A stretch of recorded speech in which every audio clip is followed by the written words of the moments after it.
Bir ömürde ölçülüğüm gelip aytar kaçık hatta. Yok. Ben o şöyle bir... Yaklaşmışsa bundan bütün ayını sizge, ballarınızga hiç kim tiybe.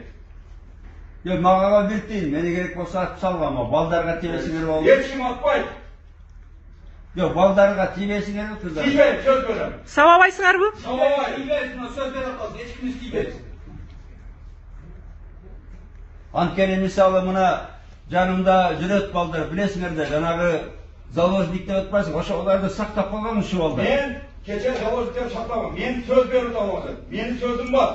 Men buna İçişler Ministrliği'nde öldüğünde 9 yıldan beri olup basarım. Men aytıp koyayım. Men söz vergenden keyin men sözüme cevap verem. Asanın kursanın sözü. Bürö tiybe.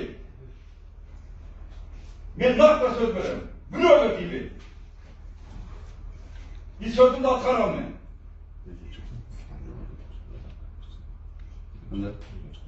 Men söz vergende almam, bilesin. Takar takarman. Kursan, senin de beni gel, bulardı ben tek kaçırıyorum. Bana men baram. Vallahi.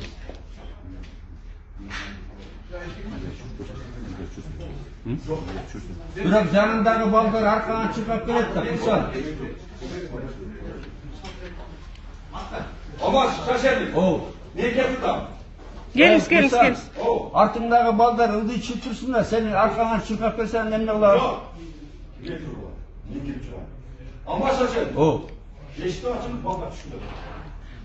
Yok. Like ama.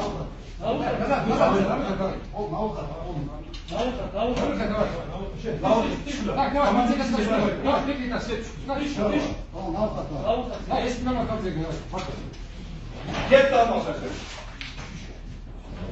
Düş.